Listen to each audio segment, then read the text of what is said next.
This is WWE superstar Drew McIntyre, and you're listening to the WWE Podcast. The champ is the one that everybody wants, me. Becky Lynch is going to WrestleMania. Claymore! Austin 316 says I just whipped your ass. This is my iron. You're going to acknowledge me. Well, guys, Evolution has now come and gone our long wrestling weekend. And boy, was it a long one, especially if you watched every minute. It was jam-packed with tragic moments with Seth Rollins, exhilarating moments if you're a Naomi fan last night, one that I don't think a lot of us saw coming. I didn't see it coming. You know, you assumed that Naomi was going to cash in on the actual the SmackDown side of things. And I could have sworn that they said that the winner will be eligible to cash in on the championships on their brand. Could be wrong. But nevertheless, it was a surprising turn, as we all thought she was going to cash in on the Tiffany Stratton championship that she's holding, the WWE Women's Championship. She cashed in on the Women's World Championship.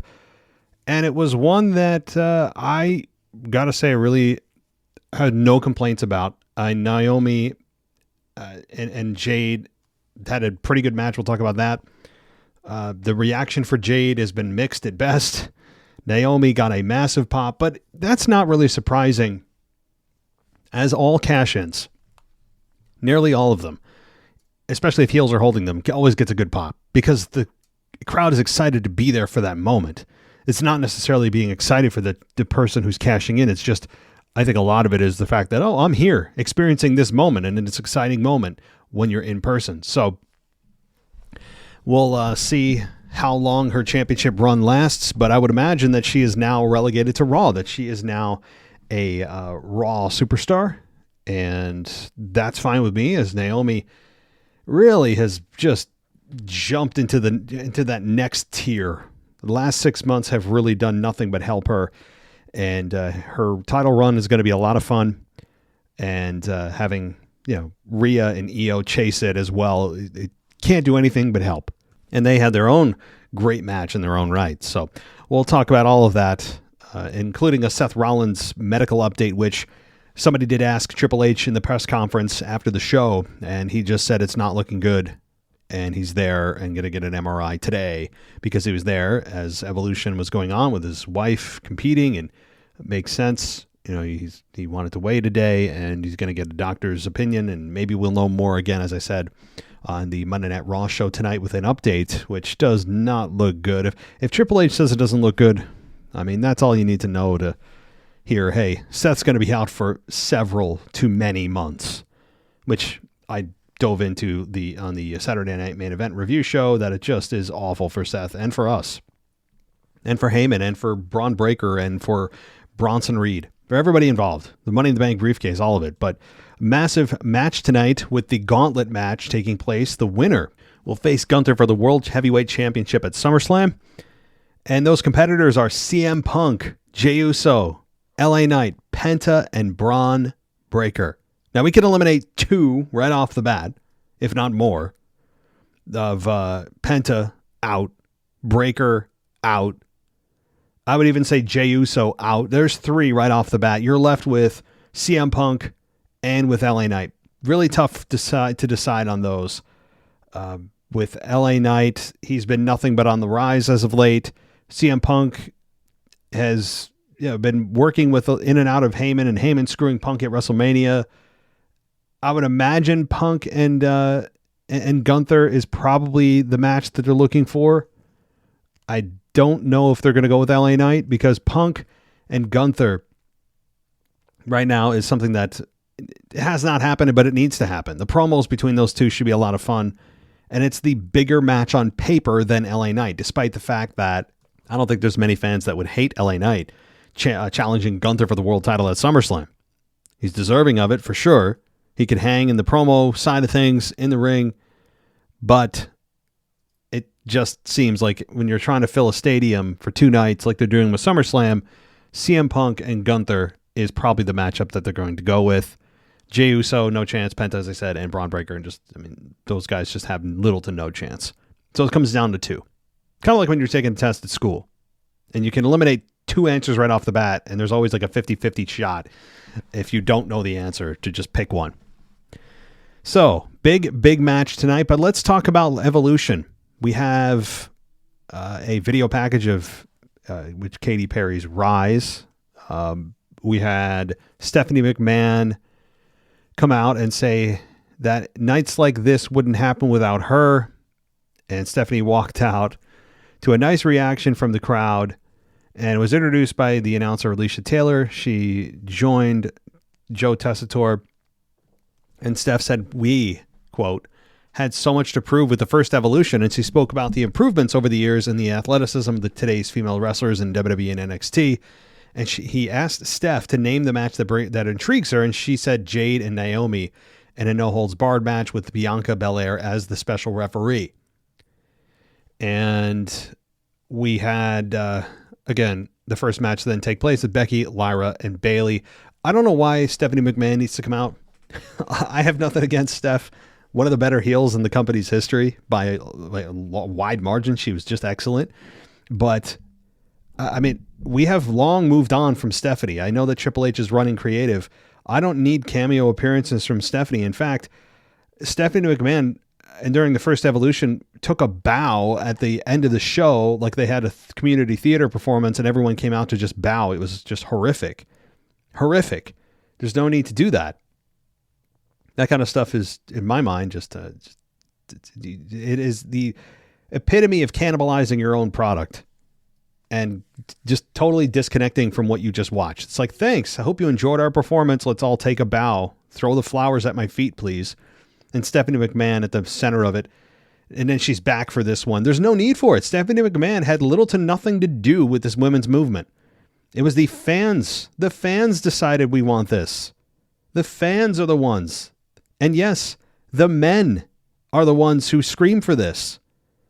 Okay? The men are the primary audience. The primary viewing audience are men 18 to 40. They have been and always will be.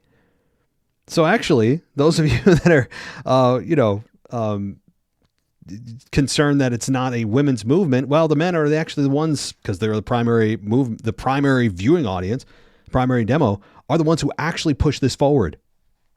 Because the fans were tired of seeing women be treated the way that they were, and it was time to see what they could do from an athletic perspective and try to take women's wrestling seriously, and we have. So, Becky, Lyra, and Bayley in a triple threat for the U.S. Championship. First match. This match went 16 and a half minutes with Becky Lynch winning here. The finish was Valkyria hitting her Nightwing on Lynch, but Bayley broke it up. Bayley then suffered a Nightwing, stopped the Nightwing attempt, then rolled up Valkyria, who countered and got a 2 count. Bayley hit the Rose Plant and covered Valkyria, but Lynch grabbed Bayley and got the backslide for the 3 count. So, I mean, this is exactly the quality of match that you thought you were going to get from these women. It's the finish you thought you were going to get with Bayley retaining. There's nothing to complain about here. All 3 women had an excellent, outstanding match here. A great way to set the tone for the night. I just have nothing bad to say. They had great chemistry. I wouldn't mind seeing this in a rematch. It was just everything it needed to be to set the tone for the night. We also had the NXT general manager Ava in the crowd. We had Tori Wilson in the crowd. We had Molly Holly in the crowd. We had, who was the one that was with, Melina? Melina, yeah. She was in the crowd. Lots of, as they love to show, celebrities in the crowd. Even if you're an active wrestler or an active participant, you're sitting in the crowd. You don't get any backstage rights. All right. So we then have JC Jane take on Jordynne Grace for the NXT Women's Championship. I was wrong about this one. I figured this would be a great time to anoint Jordynne Grace with the NXT Women's Championship, but it was not meant to be, as JC Jane beats Jordynne Grace in 10 and a half minutes to retain the NXT Women's Championship. Now, it was because of Monroe. Now, here's the finish.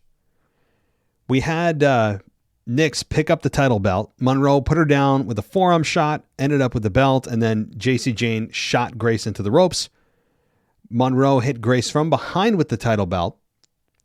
And then Jane hit Grace with the discus punch and pinned her.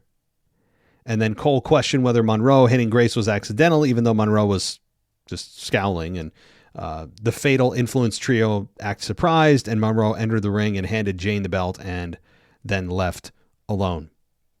So I'm not a big follower of NXT, as you know. I have the bare bones here, but a good way to also introduce the reminder that we have an NXT position open. If you're interested in reviewing NXT on a weekly basis, let me know. Email me at mailbag@wwepodcast.com. That's mailbag@wwepodcast.com. And let me know that you're interested. All I ask is that you are able to get me the NXT review the day after, as soon as possible, really, from the NXT show being concluded, and then you're able to also have a high quality mic. So, all right. Now, beyond that, this to me was an opportunity to establish Jordynne Grace. They decided to retain here. I really don't know. You guys probably know better than I do. Is this a good thing? I really don't know. I mean, Mariah May, who was her character in AEW, it gets put into WWE. JC Jane is, now established, and we have her turning heel right away. So that's not a bad thing. I mean, sometimes being introduced to the WWE fans, you don't always need to be, excitable and beloved by the fans. It's good to have that, sometimes get the hatred out of the fans now. So when you turn, it'll be something that the fans have. You have a body of work in front of the WWE fans to lean back on. You've gotten that respect instead of just getting the kind of sympathetic, oh, cool, you're from AEW. And instead they have an actual body of work in WWE, which I think it's not a bad way to go about it here. All right. By the way, it wasn't just Tori Wilson and the like in the crowd. We also had Jazz, Ivory, Jacqueline, Maurice, who was with her children, which was cool. And they were in the crowd, and she turned around and showed off Diva written on the back of her top. I mean, I that's the only thing I'd say. That's not an endearing term anymore. Did she miss that? No one wants to hear the term diva, unless we're talking about Total Divas, and then it's a show that is highly scripted, and it's purely for just kind of trash TV entertainment, which is what it was, and it was successful for a time. But I don't want to hear, as a wrestling fan, that's what we try to actually move away from. Like, you are what we try to move away from, Maurice. Okay? Jazz and Ivory and Jacqueline are actually the opposite. They were the ones that we looked at as wrestlers, the ones that we took a little more serious during that era, when women's wrestling, of course, was just sexualized and objectified and was just beyond an afterthought. Like, Jazz, Ivory, and Jacqueline were some of the powerhouse women that were there that you're like, okay, cool. Like, there's a little bit going on here with the women at the time. And, they're more of a trailblazer than Maurice ever was. And she, her wearing the Divas thing is exactly who she is and how she will forever be viewed. Same with, Tori Wilson. Okay, same a little bit with Melina, not as much. She had a little bit more in-ring ability. She was with Eminem, if you remember. She was, a little bit more physical, a little bit, although she did have a bit of a suggestive ring entrance, like many of them did. But there were some actual true trailblazers in the industry, and certainly Maurice is not one of them. Okay, those are just my opinions. So, boy, I wonder if I did look at the demographics of who listens to this show, and it's about 10% women, and I'm losing them probably by the day. So, hey. It is what it is. This is a wrestling show that's made for primarily men. It's the target audience of pro wrestling, men my age. So, all right.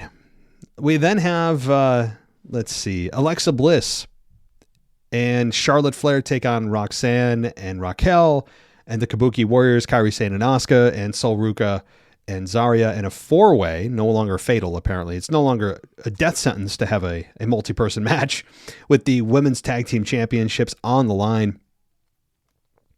This match went, let's get the timestamp here. I don't see it. Oh, let's see, 10 minutes and 50 seconds. Kind of a short amount of, a really small amount of time for 8 women in this match, which was a bit disappointing.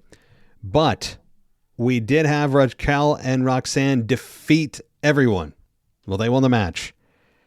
And I was surprised by that. I figured they would go with the Kabuki Warriors because they had just reunited. They're a true tag team. They have history. Asuka and Kairi work very well together. Their chemistry is just there. And not just because they're both of the same ethnicity. They just genuinely have chemistry. They look good together. They've got it all working out. And they didn't go with them. And it's not to say this is a bad thing, because I'm all for the Kabuki Warriors staying together. It gives both women something substantial to do. And it also keeps the Judgment Day with all gold. And that's okay too. Raquel and Roxanne are a team that's also starting to just try to get on their feet. Raquel had her best match ever last month. And I think that right now that it's okay. I mean, to be honest too, the Women's Tag Team Championships still don't hold a whole lot of value. They just don't.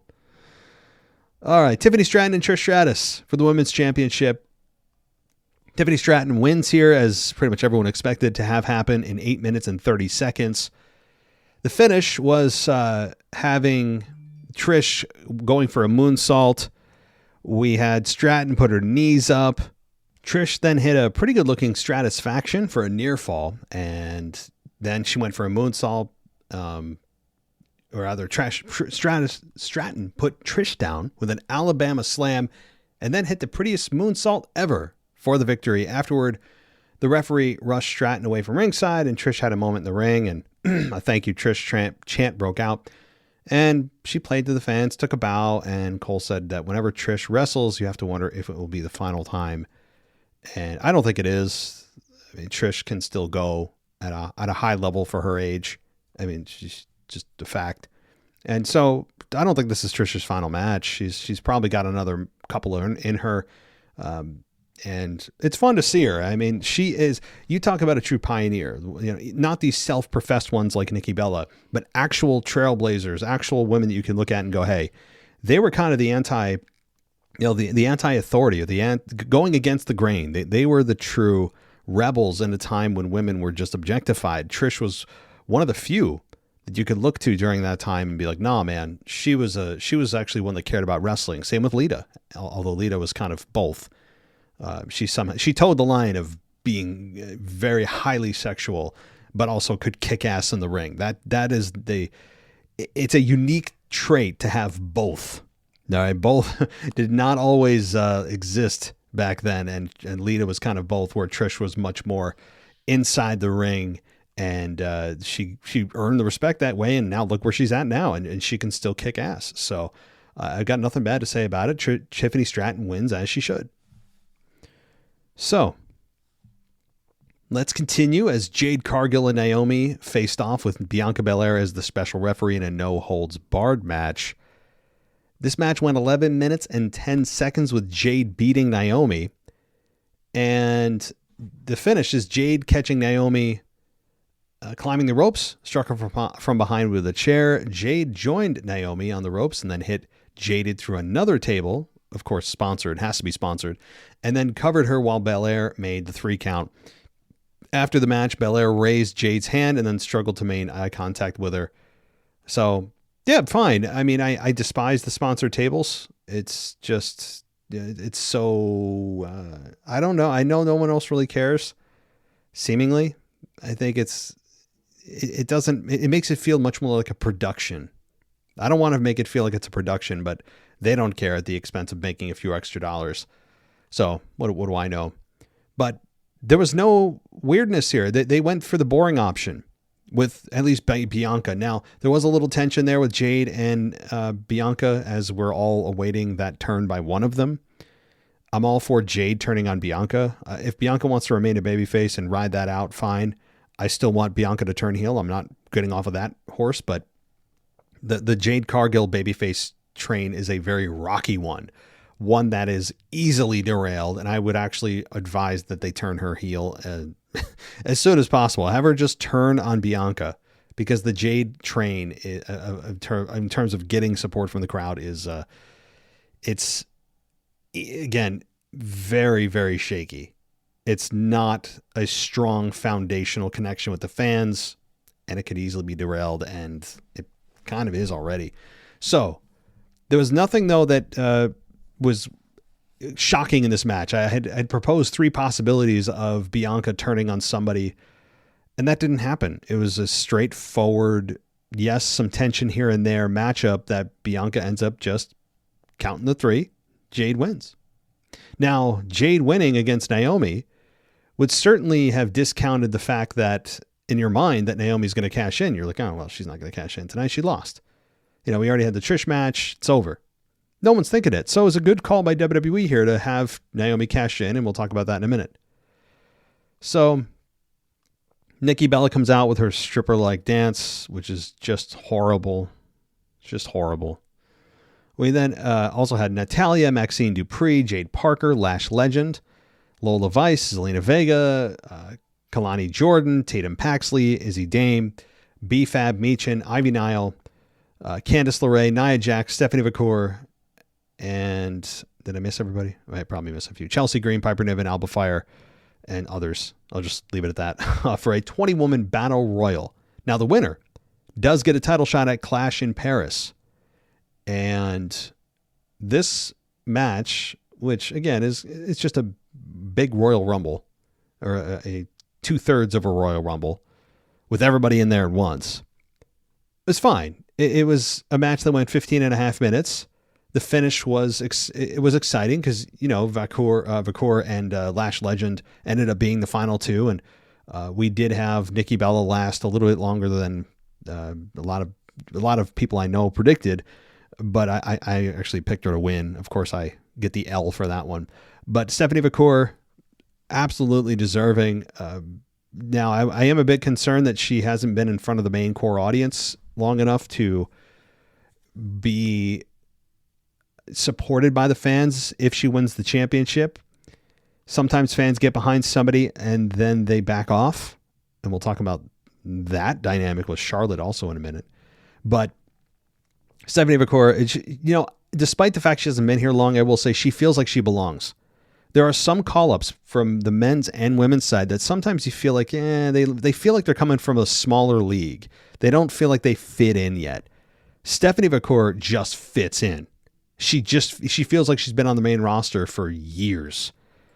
And that's not an easy thing to immediately obtain, and Stephanie has. So her winning against Lash Legend, who also had a hell of a showing. Lash Legend and Nia Jax having their standoff was cool too, with the dynamic and the size similarities between Nia Jax and Lash Legend. Just picking up the Lash Legend pickup of Nia Jax was just wild. I give Lash Legend all the credit for that. That was a cool spot of Nia Jax finally getting eliminated, who hung on for dear life. So that was cool.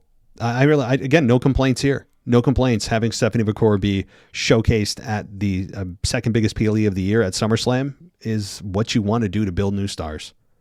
Okay, let's continue on. We have Iyo Sky and Rhea Ripley for the Women's World Championship. Now, one thing I want to mention here, because I did not get a chance to talk about Charlotte. All right, because before I go anywhere, Charlotte Flair, and even the announcers said this. She has a 180. I think Wade Barrett said it.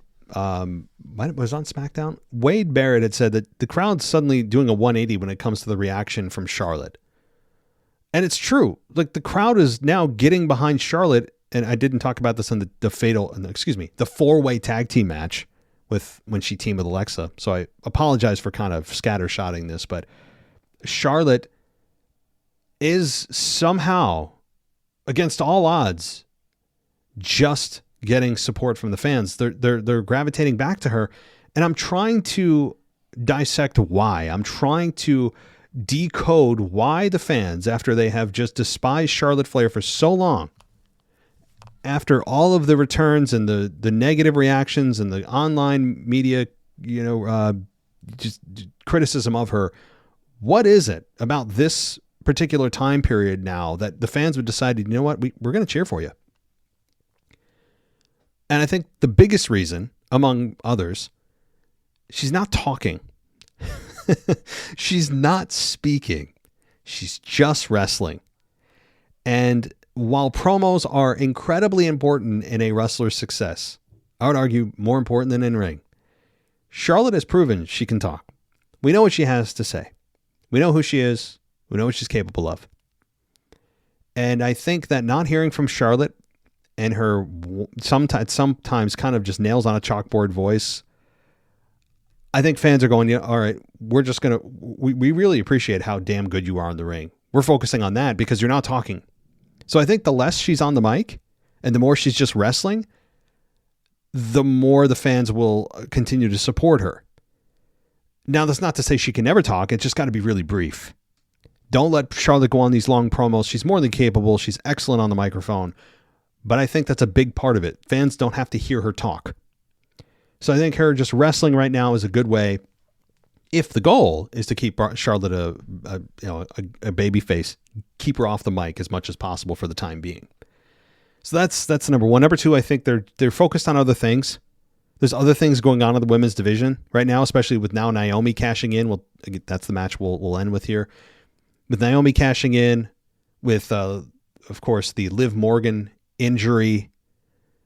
There's just other things to worry about other than now Charlotte Flair, who's not in the title picture. There's another reason. She's not in the top title picture. She's in a women's tag title picture, which no one really seems to care about the women's tag title. So they're like, yeah, whatever, Charlotte, go for it. We don't care who's champion anyway. So there's that as well. But the fans just, I think, are realizing that they're going to miss Charlotte when she's gone. That the fact that she's not getting any younger, she doesn't have a ton of years in front of her. She has more behind her. And it's a love right now. It's a love part of the love-hate relationship. So we'll see how long this lasts. It may not be a continuous trend, but that's my psychoanalysis of why fans are suddenly deciding to support Charlotte despite the constant hatred for her.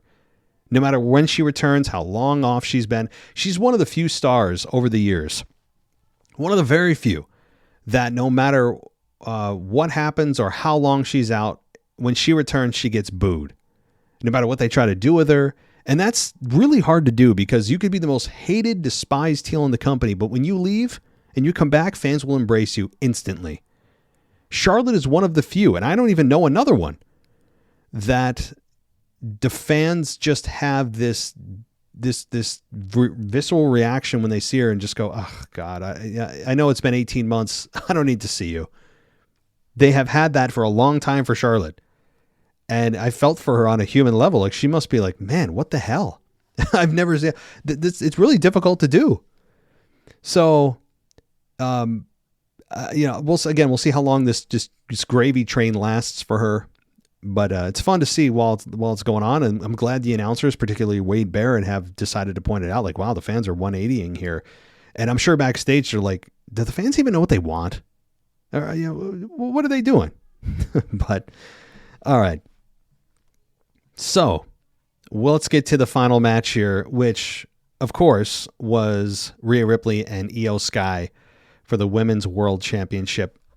This was given exactly the amount of time it should. 26 minutes and 20 seconds. Excellent main event. You knew they were going to tear the house down, and they did. My God, did they destroy one another or what? Power bombs on the outside. Iyo Sky jumping off of 20-foot crates. The near falls, the Spanish fly spot. It was just, I loved this. This match. Again, I'm not going to over-dramatize and say it was the best women's wrestling match I've ever seen. I'm not going to go that far. But I will say, that was the epitome of what this movement was about to begin with. What the women's evolution/revolution is and was striving for could be viewed in a nutshell in this match last night between Iyo Sky and Rhea Ripley.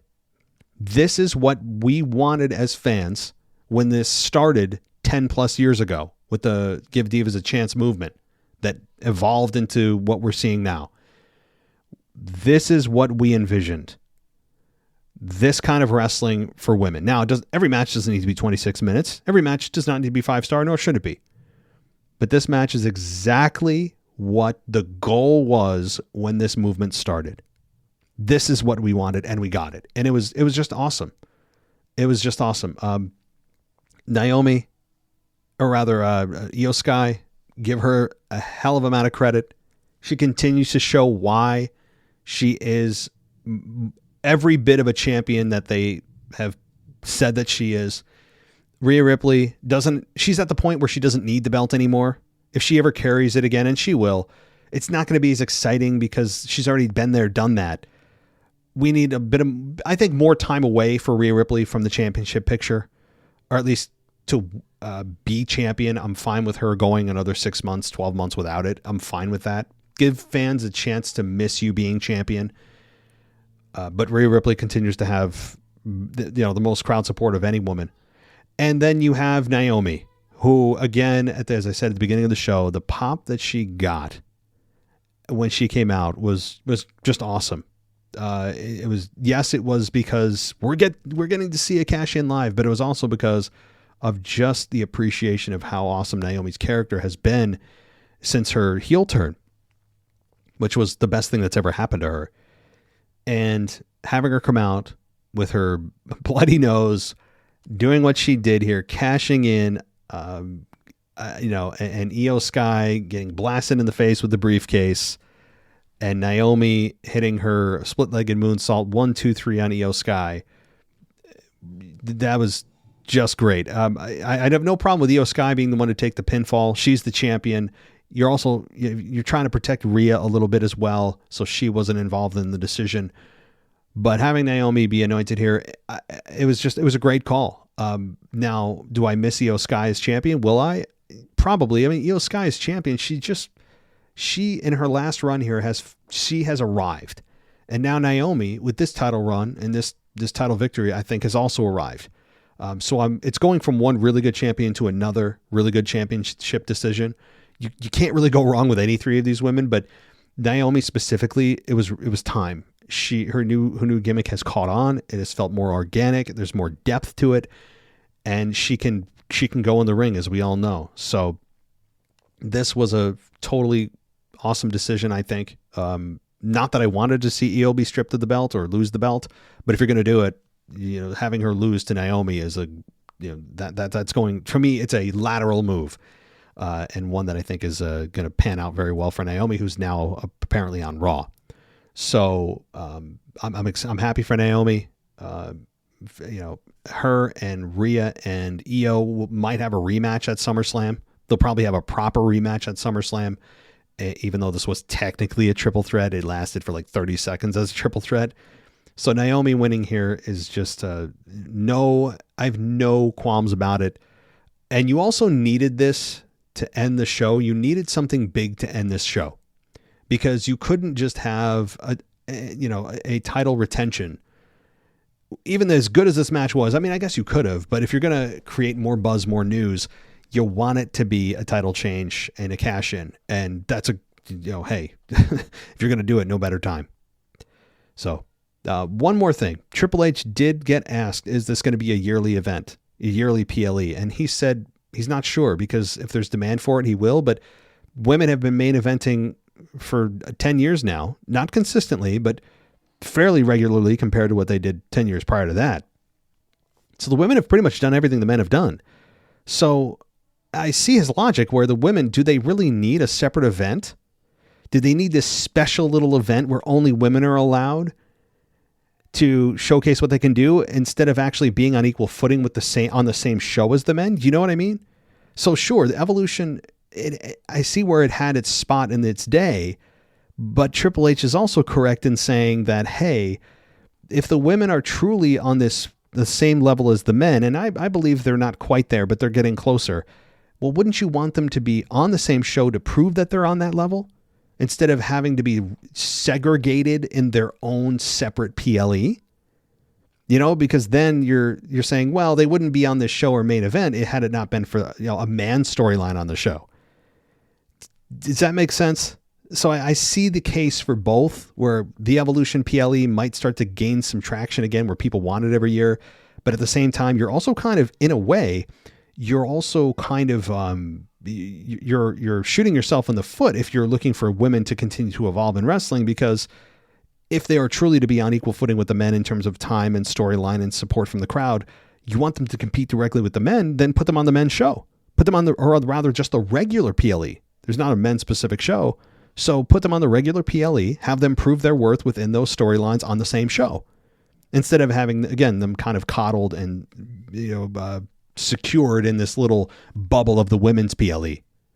So anyway, I'll leave it there. I appreciate everybody. If you want to take a listen to the rest of my shows, including my full Saturday Night Main Event review, it's on the previous show. You can check me out tomorrow night for the Raw review. I will be certainly reviewing that, which is it's going to be a massive show, because we're going to get an update on Seth Rollins' health and a potential timetable. We're going to get for his return. We're going to get a new challenger for Gunther at SummerSlam, and maybe a little bit more of a Naomi storyline of where that's going for SummerSlam, which I would imagine it's going to be a triple threat. So we'll see there, but certainly a lot coming out here. We're in SummerSlam season, and if you want to go ad free, check us out, patreon.com/WWE podcast. You can go to Apple as well and go ad free there. So thank you, everybody. I appreciate it, and we'll talk tomorrow. Take care. Thanks for listening to the WWE Podcast. Don't forget to subscribe on your favorite podcast app so you don't miss a show, or head to WWEpodcast.com. And for all of these shows ad-free, head over to patreon.com/WWE Podcast. Until then, we'll see you next time.